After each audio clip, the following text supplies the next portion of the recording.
Good morning my dear student, स्वागत है आपका अपने यूट्यूब चैनल सिखावाणी पर, जहां हम आपके लिए लेके आते हैं कुछ महत्वपूर्ण जीके जीएस का प्रैक्टिस सेट जो आपके किसी भी एग्जाम के लिए बहुत महत्वपूर्ण होता है और आपको एग्जाम में जीरो से लेके हीरो तक का सफर तय करने में आपकी सहयोग करता है। तो अपना टाइम बर्बाद किए बिना चलते हैं हम आज के पहले क्वेश्चन सब। हमारा आज का पहला क्वेश्चन है, भारत में तुगलक वंश का संस्थापक कौन था? तो तुगलक वंश का संस्थापक कौन था? गयासुद्दीन तुगलक। कौन था? गयासुद्दीन तुगलक। अच्छा, तुगलक वंश के पहले कौन सा वंश था दिल्ली सल्तनत में? तो वो था कौन सा था? खिलजी वंश का शासन था। चलते हैं हम अपने अगले क्वेश्चन नंबर 2। कर सुधार के लिए कौन सी समिति बनी थी? तो कौन सी समिति बनी थी? ये समिति बनी थी राजा चलैया समिति। अच्छा, ये कुछ महत्वपूर्ण समितियां हैं जो कि बनी हैं, तो उसको आप लोग निश्चित रूप से महत्वपूर्ण है और याद करके रखिएगा, कंफ्यूज नहीं होइएगा। 5-6 समिति है जो आपको हम आगे भी बताते रहेंगे। हमारा अगला क्वेश्चन है क्वेश्चन नंबर 3। जीएसटी कब लागू हुआ? तो कब हुआ? 1 जुलाई 2017। जीएसटी का पूरा नाम क्या है? गुड सर्विस टैक्स, जो कि 2017 में मोदी सरकार के कार्यकाल में लागू हुआ। हमारा अगला क्वेश्चन है, बैंक नोट प्रेस कहाँ स्थापित है? तो ये कहाँ स्थापित है? देवास में। कहाँ? देवास में। हमारा अगला क्वेश्चन है, दाब का मात्रक क्या है? तो दाब का मात्रक क्या है? पास्कल है। हमारा अगला क्वेश्चन, प्रथम अनाधिकृत जनगणना कब हुई? प्रथम अनाधिकृत जनगणना कब हुई थी? तो 1872 में हुई। अच्छा, 1872 में गवर्नर जनरल कौन था? आप लोग कमेंट बॉक्स में इसका आंसर बताइएगा जरूर। हमारा अगला क्वेश्चन है, सबसे बड़ी ग्रंथि कौन सी है? तो सबसे बड़ी ग्रंथि कौन सी है? सबसे बड़ी ग्रंथि यकृत है। कौन सी है? यकृत है। हमारा नेक्स्ट क्वेश्चन है क्वेश्चन नंबर 8। सबसे चौड़ी नदी कौन सी है? ये विश्व की सबसे चौड़ी नदी है, भारत की नहीं बल्कि क्या, विश्व की सबसे चौड़ी नदी। तो कौन सी नदी है? अमेजन नदी है। चलते हैं हम अपने नेक्स्ट क्वेश्चन नंबर 9। सबसे अधिक चमकीला तारा कौन सा है? तो कौन सा है ये सबसे अधिक चमकीला तारा? साइरस है। चलते हैं हम अपने नेक्स्ट क्वेश्चन नंबर 10। भारत के पहले लोकसभा के अध्यक्ष कौन थे? तो कौन थे बताइए आप लोग? पहले लोकसभा के अध्यक्ष कौन थे? तो ये थे जीवी मावलंकर। कौन थे? जीवी मावलंकर। हमारा नेक्स्ट क्वेश्चन है, राज्य सूची में किसी भी विषय को राष्ट्रीय महत्व के रूप में घोषित कर सकता है? तो कौन कर सकता है? राज्यसभा घोषित कर सकता है। अच्छा, राज्य सूची में कितने विषय होते हैं हमने आप लोग को बताया था, तो आप लोग कमेंट बॉक्स में अपना आंसर जरूर दीजिएगा। हमारा अगला क्वेश्चन है क्वेश्चन नंबर 12। राष्ट्रपति चुनाव किस अनुच्छेद के अंतर्गत होता है? तो राष्ट्रपति किस अनुच्छेद के अंतर्गत होता है? ये होता है अनुच्छेद 54 के अंतर्गत। ठीक। हमारा अगला क्वेश्चन है क्वेश्चन नंबर 13। एक समान नागरिक संहिता किस अनुच्छेद में है? तो किस अनुच्छेद में? अनुच्छेद 54। इसी को हम क्या कहते हैं? सिविल कोड के नाम से भी जानते हैं। अगला क्वेश्चन हमारा है, हनूज दिल्ली दूरस्थ किस सुल्तान को संबोधित किया गया था? तो किस सुल्तान को? गयासुद्दीन तुगलक को किया गया था। और ये किसने किया था? तो ये निजामुद्दीन औलिया ने किया था। हमारा नेक्स्ट क्वेश्चन है क्वेश्चन नंबर 15। रक्त और लौ की नीति को किसने अपनाया था? तो किसने अपनाया था? बलबन ने अपनाया था। किसने अपनाया था? बलबन ने। और बलबन ने क्या किया था? बलबन ने इस नीति को अपनाकर सुल्तान के पद की जो गरिमा होती है उसको बनाया और ये सरदारों को बताया कि सुल्तान का क्या होता है? ये पद दैवी होता है और वो सबसे क्या होता है? महान होता है। ईश्वर के बाद कौन होता है? राजा ही होता है। तो बलबन ने रक्त और लौ की नीति को अपनाया था। हमारा अगला क्वेश्चन है क्वेश्चन नंबर 16। मेहरौली लौह स्तंभ किस शासक से संबंधित है? तो किस शासक से है? ये चंद्रगुप्त द्वितीय से संबंधित है। और चंद्रगुप्त द्वितीय किस वंश के थे? तो ये गुप्त साम्राज्य के बहुत ही प्रतापी शासक में एक थे। Question number 17। महमूद गजनवी का भारत पे पहला आक्रमण कब हुआ था? तो ये कहाँ हुआ था? 1001 में। और किस पर हुआ था? तो ये जयपाल पर हुआ था। मोहम्मद गजनवी का सबसे महत्वपूर्ण आक्रमण माना जाता है वो 1025 में कहाँ हुआ था? सोमनाथ मंदिर में हुआ था, जो कि गुजरात के काठियावाड़ में है। वो बहुत ही महत्वपूर्ण रहा और मोहम्मद गजनवी को वहाँ से अद्भुत धन संपदा भी प्राप्त हुआ था और मोहम्मद गजनवी सुल्तान का पद धारण करने वाला पहला था। हमारा अगला क्वेश्चन क्वेश्चन नंबर 80। राष्ट्रीय स्टॉक एक्सचेंज की स्थापना कब हुई? तो ये कब हुई थी? 1992 में हुआ था। कब हुआ था? 1992 में। हमारा क्वेश्चन नंबर 19। बजट शब्द की उत्पत्ति किस भाषा से हुई है? तो बजट शब्द की उत्पत्ति किस भाषा से हुई है? फ्रांसीसी भाषा से हुई है। हमारा अगला क्वेश्चन है, 1 रुपए के नोट पर किसका हस्ताक्षर होता है? तो किसका होता है? वित्त सचिव का होता है। अच्छा, 1 रुपए से ऊपर के नोट को 2 रुपए, 5 रुपए, 10 रुपए, 20 रुपए, 100 रुपए, 50 रुपए, जो भी नोट होते हैं उस पर किसका होता है? तो उस पर किसका होता है हस्ताक्षर? उस पर आरबीआई के गवर्नर का होता है। और सिर्फ 1 रुपए के नोट पे क्या होता है? वित्त सचिव का हस्ताक्षर होता है। हमारा अगला क्वेश्चन है क्वेश्चन नंबर 21। सबसे बड़ा डेल्टा कौन सा? विश्व की सबसे बड़ी डेल्टा कौन सी है? तो ये कौन सी है? सुंदरवन डेल्टा है। हमारा अगला क्वेश्चन है क्वेश्चन नंबर 22, राष्ट्रीय विज्ञान दिवस कब मनाया जाता है? तो ये कब मनाया जाता है? जनवरी में और 28 जनवरी को मनाया जाता है। अगला क्वेश्चन है क्वेश्चन नंबर 23, मोरियाना ट्रेंच किस महासागर में स्थित है? तो किस महासागर में? ये प्रशांत महासागर है। और सबसे बड़ा महासागर कौन है? तो सबसे बड़ा महासागर भी कौन है? प्रशांत महासागर ही है। और इसी में क्या है? मोरियाना ट्रेंच स्थित है। हमारा अगला है चिनूक कहाँ की स्थानीय हवा है? तो ये कहाँ की है? ये उत्तरी अमेरिका की हवा है, वहाँ की स्थानीय हवा। जैसे हम लोग के यहाँ गर्मी में क्या चलती है? लू चलती है ना, उसी तरह चिनूक उत्तरी अमेरिका की स्थानीय हवा है।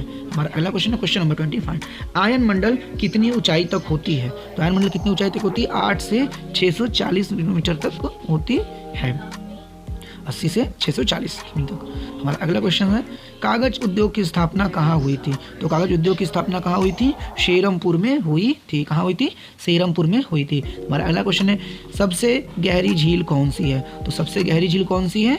ये बैकाल झील है। कौन सी झील? बैकाल झील है। ये सब जो सबसे ज़्यादा गहरी, सबसे प्रथम और ये सब ना, ये सब बहुत ही इंपॉर्टेंट क्वेश्चन है, आप लोग बाकायदा याद रखिएगा, इसको भूलिएगा नहीं। और अगला क्वेश्चन है हमारा क्वेश्चन नंबर 28, पादप जगत का उभयचर वर्ग है, तो ये कौन सा है? ब्रायोफाइटा है। कौन है? ब्रायोफाइटा। हमारा अगला क्वेश्चन है क्वेश्चन नंबर 29, बुद्ध चरित्र की रचना किसने की है? तो बुद्ध चरित्र की रचना किसने की है? अश्वघोष ने की है। किसने? अश्वघोष ने। अब अगला क्वेश्चन है क्वेश्चन नंबर 30, कालाशोक किस राजवंश से संबंधित है? तो कालाशोक किस राजवंश से संबंधित है? यह किस वंश है? बताइए आप लोग, ये किस वंश है? शिशु नागवंश। अच्छा, ये कालाशोक का नाम कालाशोक क्यों पड़ा? क्योंकि ये काले रंग का काकोड़ टाइप कलर का था, इसलिए इसका नाम पड़ा था कालाशोक। हमारा अगला क्वेश्चन है नवधा भक्ति किस धर्म से संबंधित है?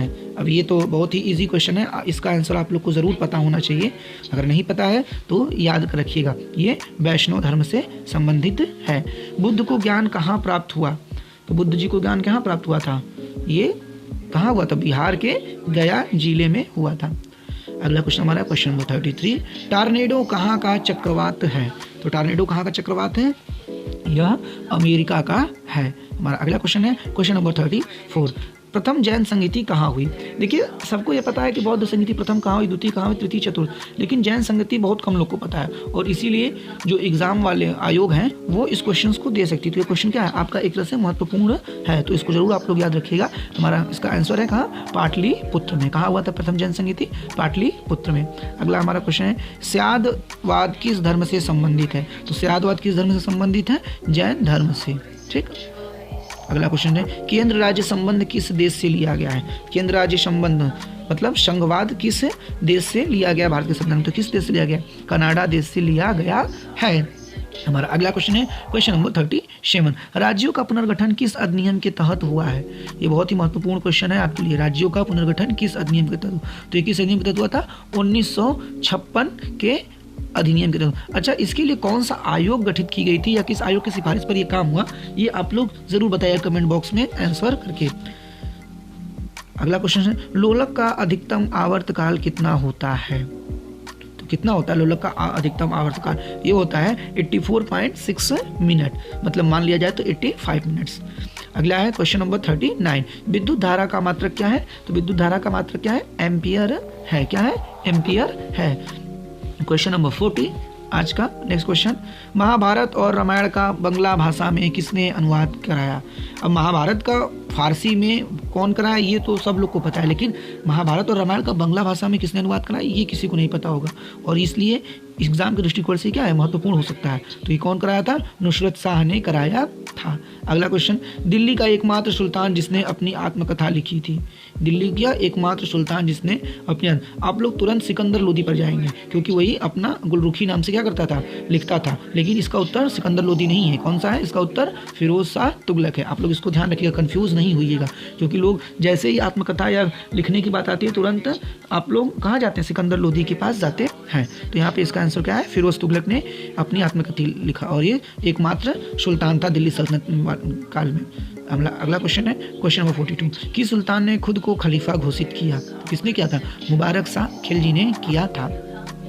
ठीक ना। हमारा अगला क्वेश्चन है क्वेश्चन नंबर 43, तुर्कान ए चिहलगानी का दमन किसने किया था? तुर्कान ए चिहलगानी का दमन किसने किया था? बलबन ने। अच्छा, तुर्कान ए चिहलगानी का गठन किसने किया था? तो ये गठन किसने किया था बताइए आप लोग, हम इसका आंसर आगे बताएंगे आपको। बल्ब का फिलामेंट किस धातु का बना होता है? तो किसका बना होता है? टंगस्टन का बना होता है। किसका? टंगस्टन का बना होता है। क्वेश्चन नंबर 45, हीरे का चमकना किस क्रिया का उदाहरण है? तो यह पूर्ण आंतरिक परावर्तन का उदाहरण है। किसका? पूर्ण आंतरिक परावर्तन का उदाहरण है। अच्छा, तुर्कान चिलगानी गठन किसने किया था? तो ये इल्तुतमिश ने किया था। आप लोग याद रखिएगा अगर आप लोग को नहीं पता था तो।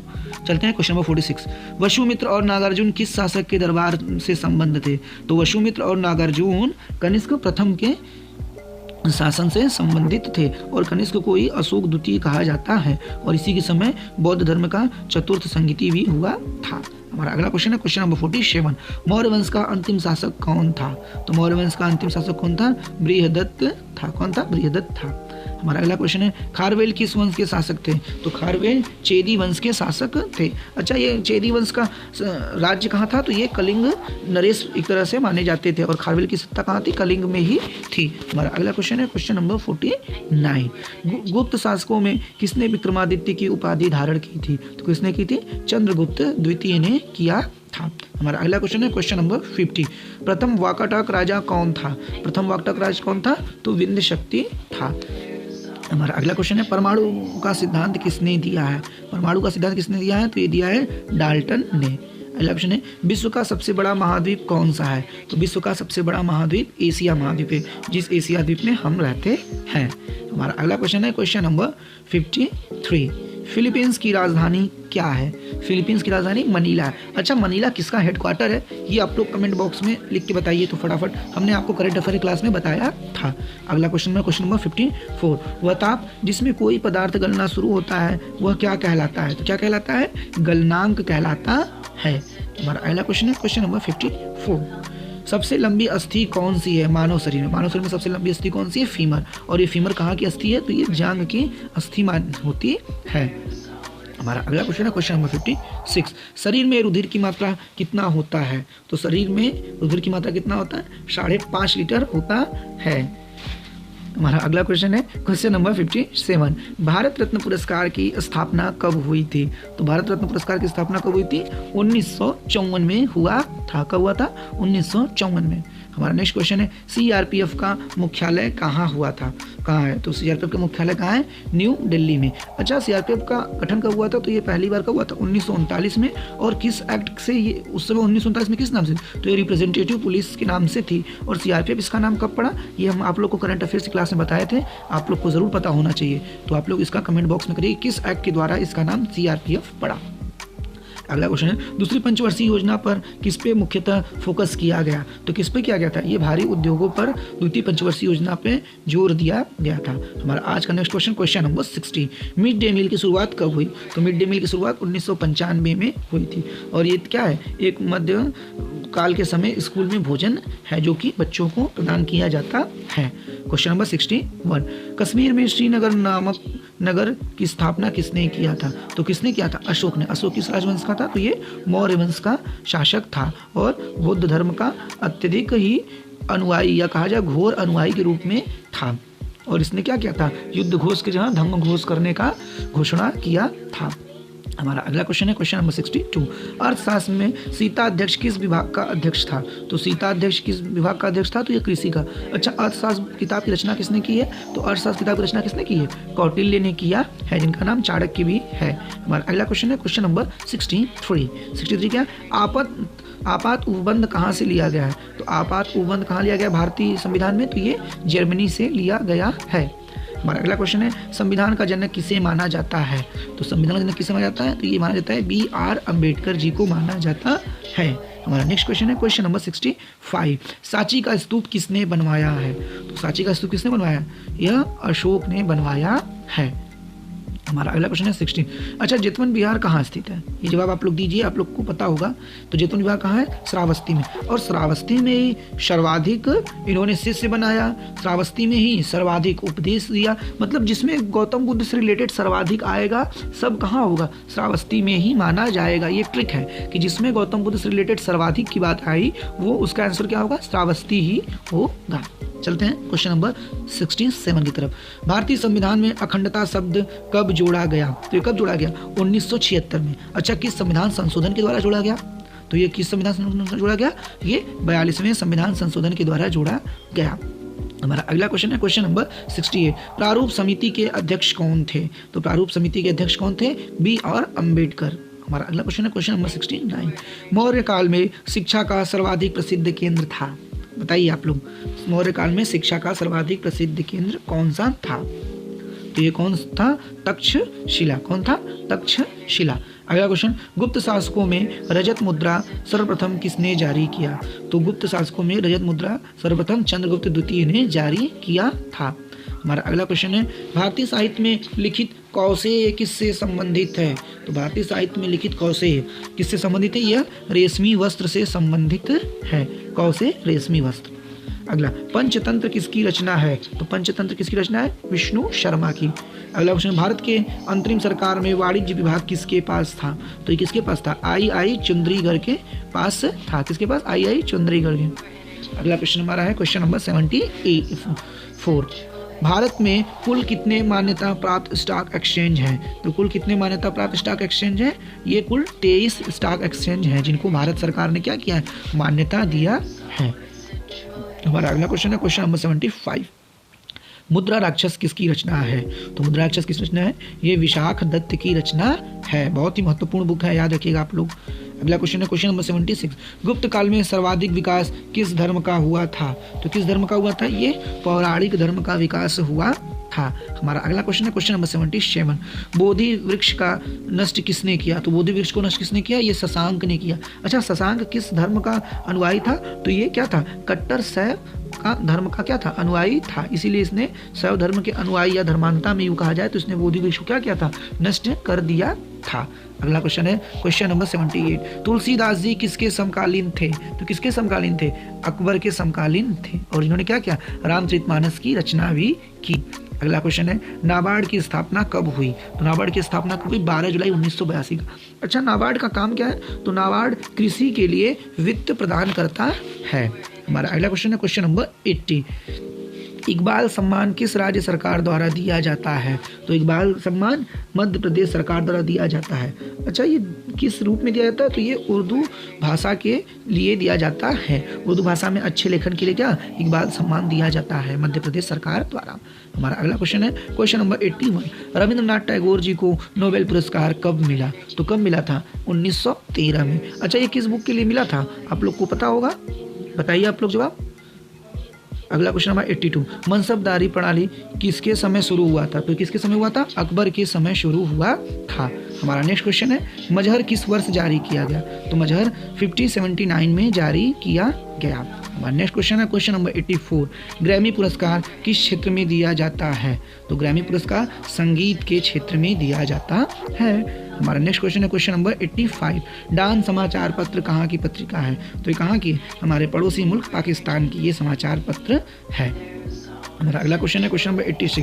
प्रथम चीफ ऑफ डिफेंस स्टाफ कौन थे? अर्थात CDS कौन थे? तो पहले CDS कौन थे? विपिन रावत जी थे। हमारा अगला क्वेश्चन है, दीन ए इलाही एक धर्म था, यह किसने कहा था? तो किसने कहा था? अब्दुल कादिर बदायूनी ने कहा था। हमारा अगला क्वेश्चन है question number 88। Sir Thomas Roe को दूत के रूप में किसके शासन काल में आया था? तो सर थॉमस रो किसके काल में आया था? ये जहांगीर के काल में आया था। हमारा अगला क्वेश्चन है क्वेश्चन नंबर 89। उस्ताद मंसूर किसके काल में चित्रकारी करते थे?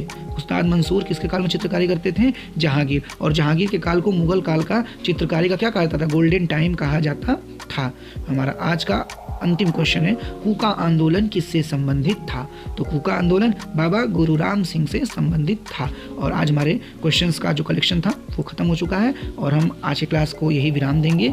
और आपको कहते हैं कि अगर आपको वीडियो अच्छा लगता है तो लाइक, कमेंट, शेयर और साथ ही साथ सब्सक्राइब करिएगा ताकि आपको आने वाले वीडियो का नोटिफिकेशन मिल सके। और अगर आपको वीडियो आपके लिए बेनिफिशियल होती है और अच्छा लगता है तो आप लाइक करना न भूलें। और इसी के साथ thank you for watching this video with your Gaurav.